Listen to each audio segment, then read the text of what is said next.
Hi, this is the video blog for June. I'm here with Ginger, who you can't see, but she's here. And I guess we're going to talk about the Norse Pantheon? Yes. Okay. So about Freya and this whole story of her having sex with dwarves to get this groovy necklace or girdle, whatever it is. Right.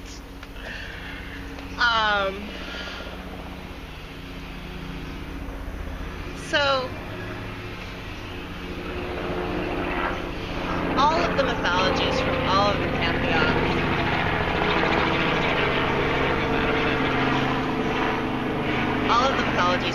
pantheons have been corrupted by the power structure, by the status quo. I'm trying to avoid the use of the word patriarchy, but there you go. So all of the women in all of these stories, regardless of what pantheon it is, have been effeminized. They've been, as opposed to emasculated. They've been disempowered in their stories. This is a total tangent, I apologize, but I was just doing some research last night on Medusa, who started out as this amazing destroyer goddess of a trinity in Africa, and the snakes were actually dreads, except for the two that went up like this, which are the same as what Isis has on her head, the cobras, the blue cobras. And she was this wonderful, powerful goddess. And when the Hellenists came in and overran her temples, the story of Medusa became corrupted, and she was raped by the Hellenists. Her story was raped by the Hellenists. And even Athena's retaliation wasn't told right. She was given these powers to turn men to stone so this would never happen again.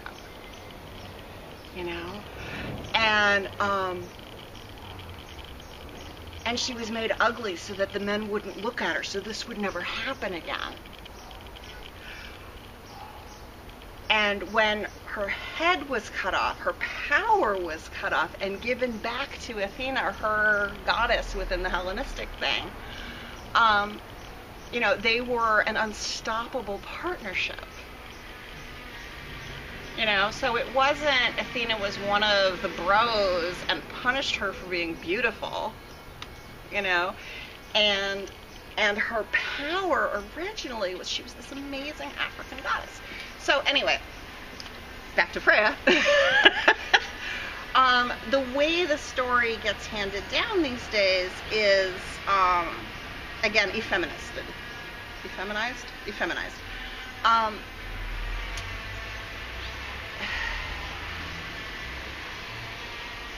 Sex only becomes a bad thing, or women having sex only becomes a bad thing as society tries to take women's power away. And it's not that our power resides only in sex,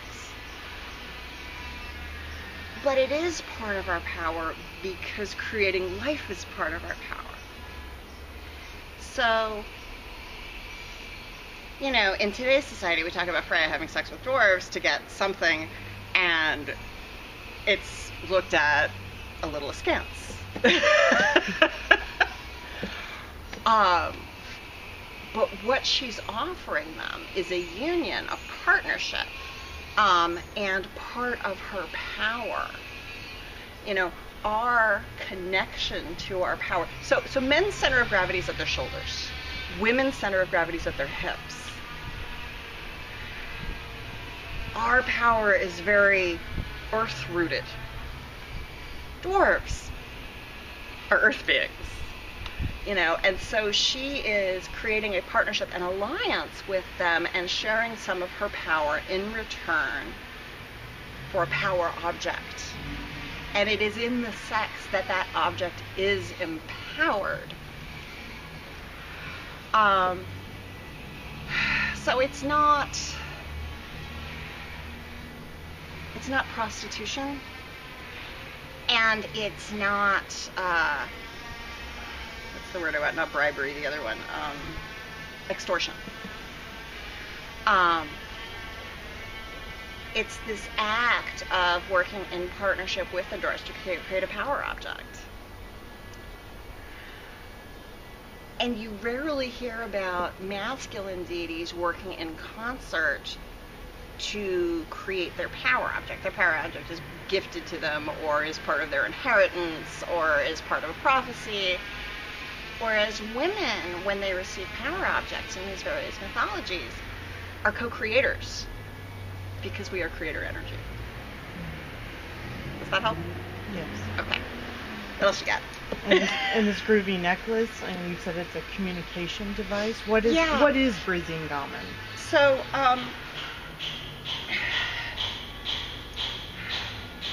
in mythologies across the world, including within the Abrahamic tradition, we have, it's dwarves making things. We have all of these stories of these breastplates or necklaces that help us communicate with the ancestors, that give us access to divine knowledge, that give us access to the ancestral knowledge, that give us access to the knowledge of how things work and how things have been set up. And so Freya's necklace connects her to the origins of her people. It's a bridge just as much as Heimdall's Rainbow Bridge is. And the fact that it gets taken away from her is yet another symbol of, I came up with the word and it was great, and now I can't remember it, being effeminized, being, gutted. Her power is taken away. Her power object is taken away. No one would ever dare take a power object away from a masculine deity. And honestly, at the time, no one would have dared take a power object away from a feminine deity either. You don't do that. It's a symbol of the female goddesses within the Norse Pantheon being, again, gutted, being disempowered. And it's really interesting when you look at places like Iceland, where you have, so Iceland was colonized by the Norse, who stopped in Ireland and picked up brides. That's the polite way of putting it. Although I'm sure some of them went willingly. Let's go see something else cool. And, created these settlements in Iceland. And then the menfolk went off again because that's what they did. And the women ran the society. It wasn't this, oh, I'm going to stay at home and I'm a slave or I'm subservient or whatever. No, women ran Iceland. It was this very female empowered society, but they did it quietly. Because it was easier that way, not because they were afraid, but it was just easier. Why create a struggle? Why create a hill to die on? When you're busy running society. And all of the, or a lot of the spiritual foundation of Iceland was based on these hidden, I'm not going to say secret, but hidden priestesses and what they brought through. When I was there, we were up on this defunct volcano, and we were coming down, and I got this whole very cool download about all of the priestesses, all of the women coming down from the volcano and carrying this sacred information that was going to help them run society. And so the Norse actually have this very long tradition of having empowered women. And at least in Norse mythology, the women still go into battle sometimes. You've got the Valkyries and stuff like that. But they're still disempowered. They're still not necessarily seen as fully equal. And that has to do with, the power structure that's been in place for the last 2,000 years. And the influx of Christianity, honestly, because until then, it wasn't nearly so unbalanced. So, does that help? It does. Okay. While we're on the topic of women, Frigg, she sees everything but says nothing, and it's kind of this, quiet, stay-at-home goddess of marriage. The goddesses of marriage are always interesting to me because... I mean, she has her own hall from Odin. But, right. Yeah. But the goddesses of marriage are always very interesting to me because, a goddess of the hearth is not something to be sneezed at. Have you ever, running an entire household, and households, in olden times were huge, and it was an endeavor. And you had to be a project manager, and you had to be aware of 60 million different things all at once just to make sure that things flowed. And especially if you were running the household for, say, a chief, there were a lot of political obligations that had to be met and a lot of people that had to be appeased. And so, she would have also been a diplomat, just as a human woman running a household. So the goddess of the hearth and the goddess of marriage is this amazingly sacred seat to hold. You're the one who keeps everything together. You're the one who keeps everything flowing. It's like major corporations are run by the assistants. They're not run by the CEOs. If those assistants walked away, nothing would ever happen. And it's a very empowered space. And it's all the more awesome because they don't necessarily need the glory of the title, In addition, the goddess of marriage and the goddess of the hearth, first of all, is going to see all. That's where all the secrets are. It's not out there in the world, But you don't need to share all that information with everybody. Her power lies in having the information, giving it selectively.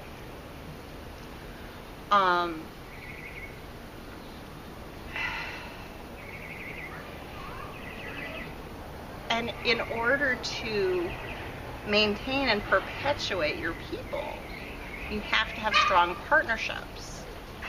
And that's really what she is. She's the goddess of flow and of partnerships and of being able to be behind the scenes and see everything. Not having to share it. She doesn't need glory.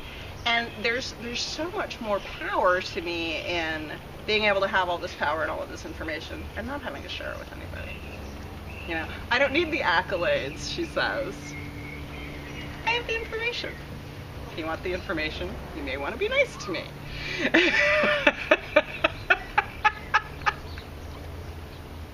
So, the Norse Pantheon is so fascinating because I think, at least in the stuff that I've come across, it's been delved into the least. And because they have somewhat empowered female goddesses, the feminists haven't felt the need to delve into it more and go, oh, well, how did these myths get corrupted? Whereas in Greek or Egyptian or Japanese or any of these other cultures, it's been much more obvious that somebody got, feminized in the process of telling things as the power structure shifted. But I don't think that people have taken the time to really look at Norse mythology in the same way.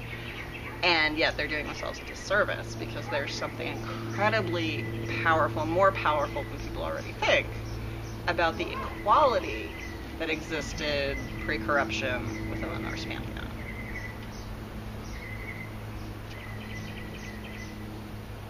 And if we have more time, back to Freya and her husband Odd, who disappeared, and then she wanders, and the tears, the amber in the trees.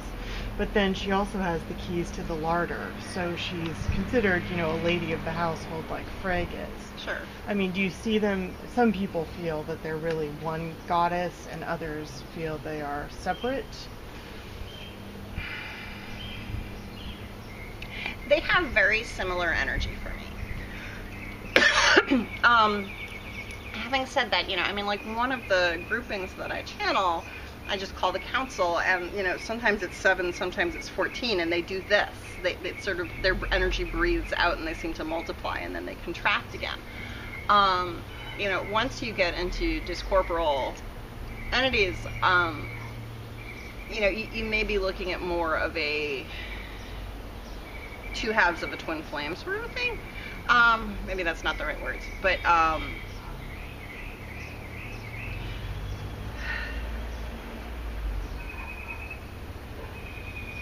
two aspects of the same being that got separated again in the corruption.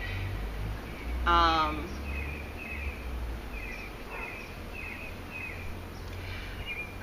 have a very strong sense that pre-patriarchy or whatever, Norse society was a lot more polyamorous than it became in preparation for Christianity. And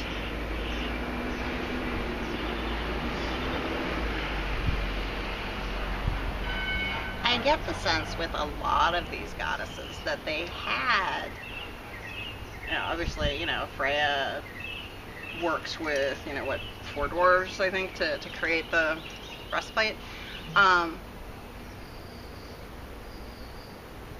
But I get the sense that there was more than one husband, and maybe Od was, the primary or the main interest or the, fortuitipeded or whatever, at that moment, which is why she had to, go looking for him. But I mean, you don't partner with somebody if you don't care about them, regardless of, where they are on the totem pole, if there is a totem pole. Which is this wonderful image of the Norse totem pole. But,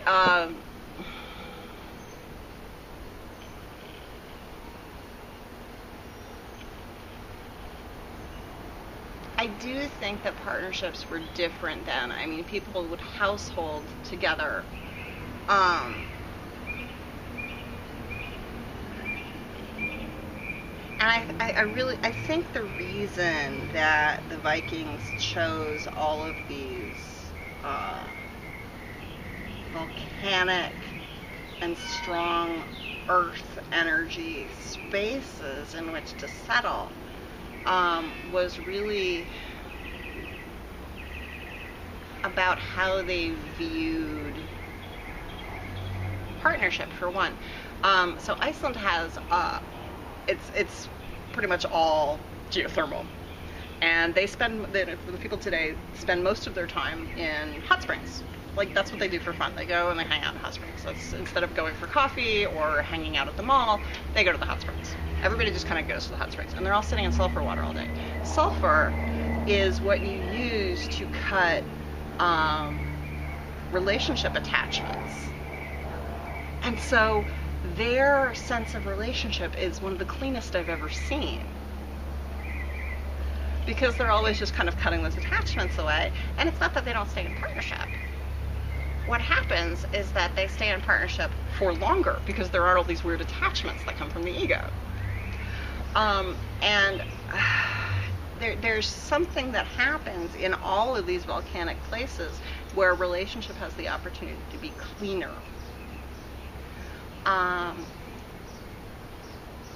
the fact that this is where you find the Norse settlements, not just in Iceland, but, Scandinavia, and that they're, even today, under this somewhat patriarchal energy, their relationship to relationships is so much different than ours. And I think it originates with the Norse Pantheon. So that was a very long-winded, tangential answer to your question. But, I know who I'm asking.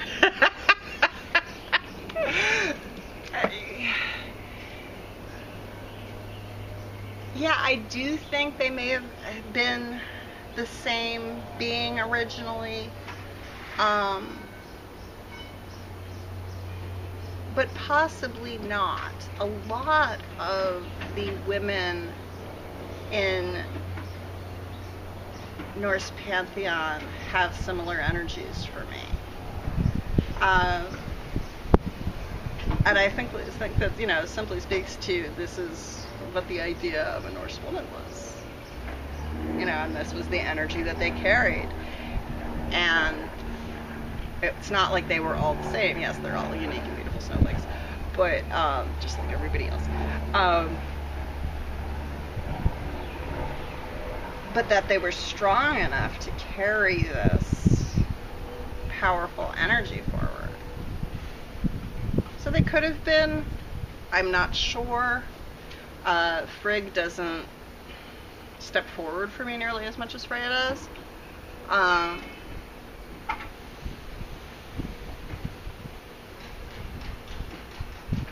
And how does Freya step forward for you? Such a loaded question.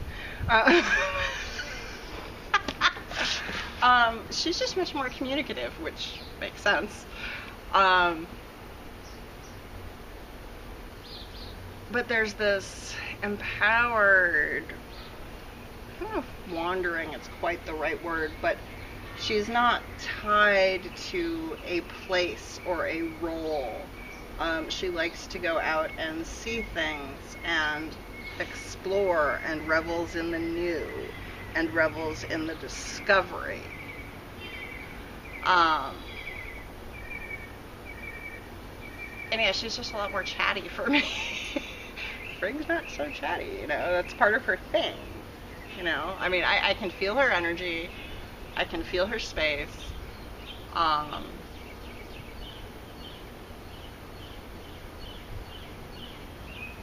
But she's just, you know, she's not loud. Which figures.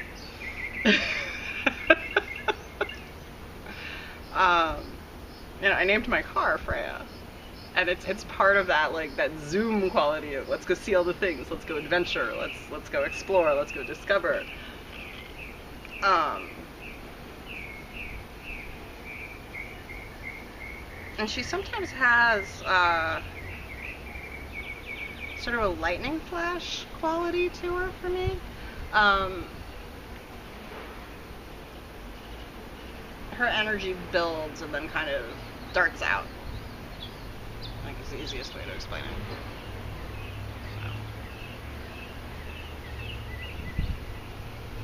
And the Norse goddess Skadi, the snowshoe goddess, she's the goddess of winter. There are some who feel that she came from, you know, like northern Finland and was part of the Arctic Circle and was sort of adopted into the Norse pantheon. Yeah, I get a very strong sense of, Eskimo's not the right word, but Arctic Circle sort of thing off of her. She doesn't feel like she's tied to the fire the way the Norse goddesses are.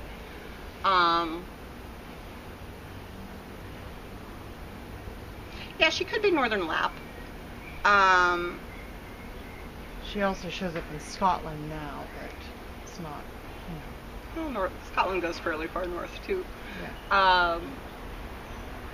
But yeah, she feels much more tied to the places of ice and snow, rather than the places of fire and ice. And I mean, when I see her, you know, when you say her name, when she steps forward, she does have that sort of, you know, furry hood kind of thing going on. And her visage is much different. Like, she has a different heritage than the Norse goddesses do. And does look very much more, again, Eskimo is way too generic of a term, but she's got a little bit of that Polynesian, Asian kind of thing going on that you don't see necessarily with the Norse, and even in southern Finland. You know, she appears to me with dark hair and crinkly eyes.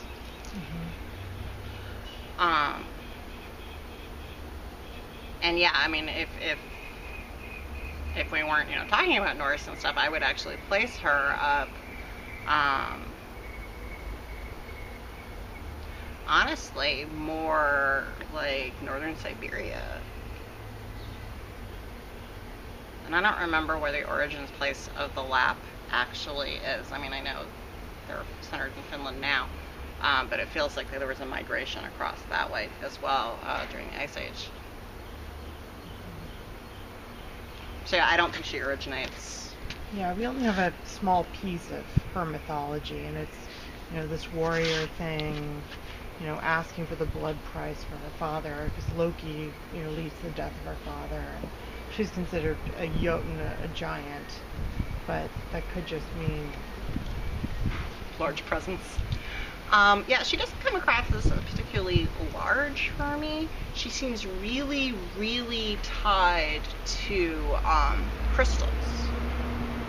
I get a lot of crystal energy around her in terms of she works with the stones and stuff, so she may actually be, especially with the sort of Polynesian visage that I'm getting, she may actually be more of an Atlantis descendant. Part of that diaspora, because there were a number of races on Atlantis. But you know, anytime I get like really strong crystal stuff, to me it's like there's some tie in there, because that's where that technology came from. But I see her with all of her power objects that I'm seeing have crystals on them, like at the top, you know, sort of as I'm moving energy around, cutting through things.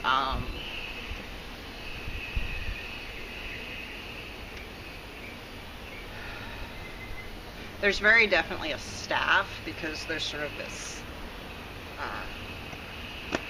energy that she's doing.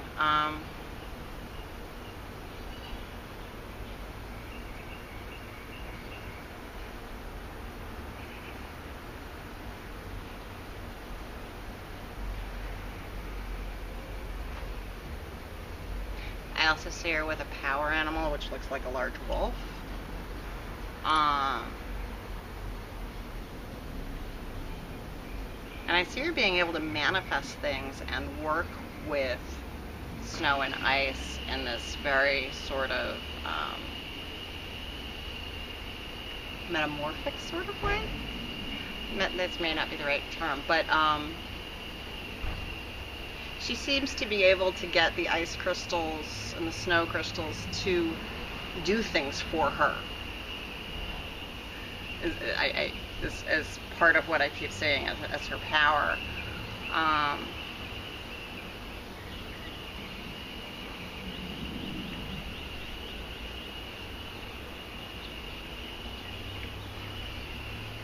There seems to be sort of an ancillary power to crystal singing.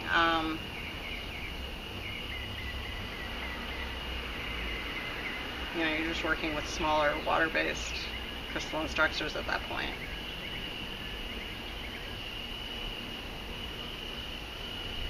But yeah, I mean, it seems, it would probably look to people like telekinesis, but it's not. She's talking to them and getting them to do it.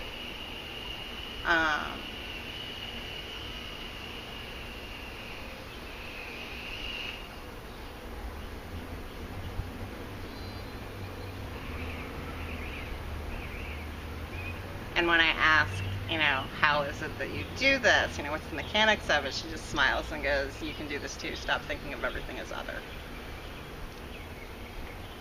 So, probably wasn't remotely what you were actually asking, but. Well, her story is clearly corrupted or entirely fabricated, so. Right. Yeah, I'm actually not familiar with her mythology at all. So, yeah, all of that is just checking out her energy and talking to her, so. Right. Do we have more time? I have no idea how we are. If you want to ask more questions about this, sure. Well, about Frey, part of his mythology is he gives up his sword to get Gerd, his wife. There's a whole, you know, story behind it. What is that all about?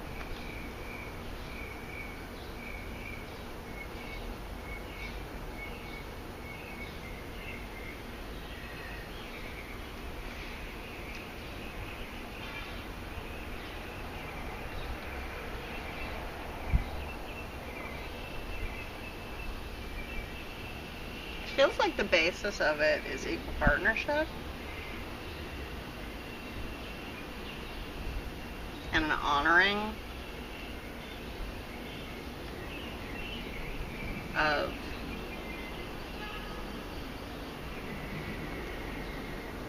the partnership of the person he wants to be with. It's making adjustments. It's sacrifice. I mean, in a true partnership, each partner sacrifices for the other. And we don't see enough of that, I don't think, in a lot of mythologies. And it sets up poor expectations or misplaced expectations about how partnerships are supposed to go. And that one actually feels, at least in that sense of that act, a lot more appropriate. Because it is seen as like an emasculating kind of situation. But it's not. It's I honor you, I want to be with you.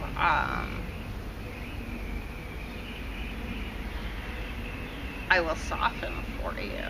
It's not emasculating at all. It's actually empowered. You know, it's not I have to, you know, be all battleish all the time. It's I will stand in partnership with you. You know, maybe at least in that part, one of the least corrupted acts within the Norse mythology. Maybe. And how did he become the Lord of the Light Elves?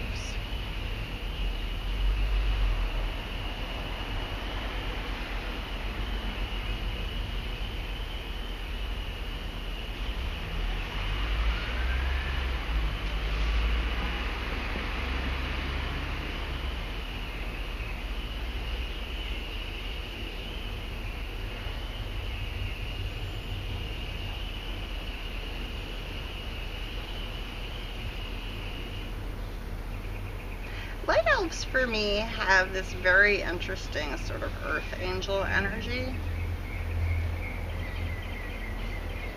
Their value system is different than that of the humans.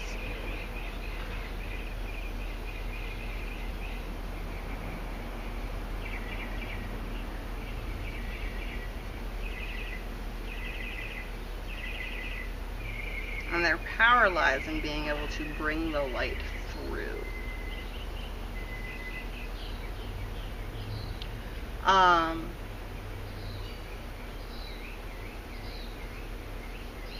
It feels sort of like a first contact thing where they were like, all right, we'll teach you our stuff. And it's not so much Lord of the Light Elves as emissary to and from the Light Elves. He was the translator, the politician who brought the information back and forth. And in order to be able to do that, he had to learn their medicine.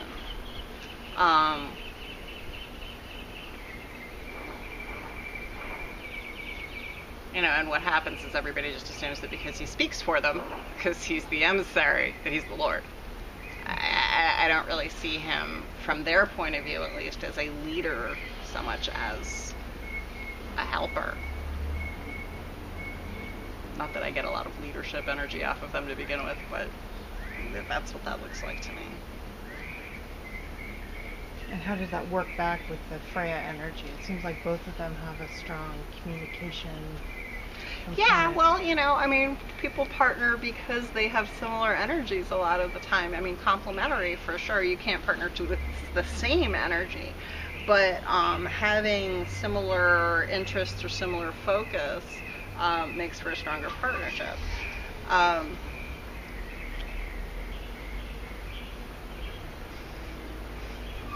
They're called the golden ones.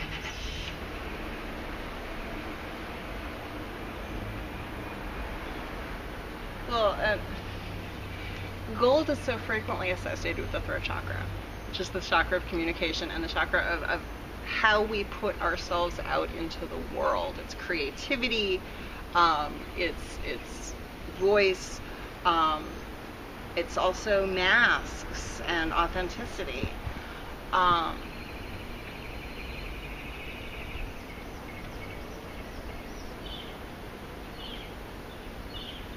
I'm getting this total tangent. That's not helpful at all.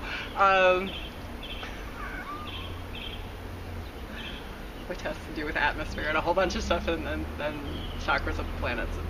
Anyway,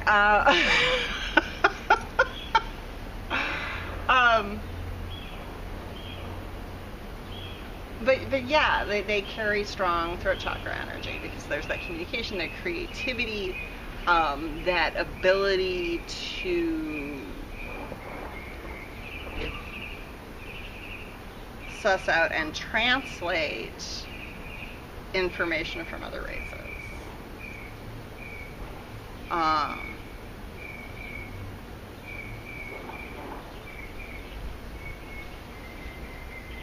It has a lot less to do with how they look than with the energy that they carry, which is the energy of communication.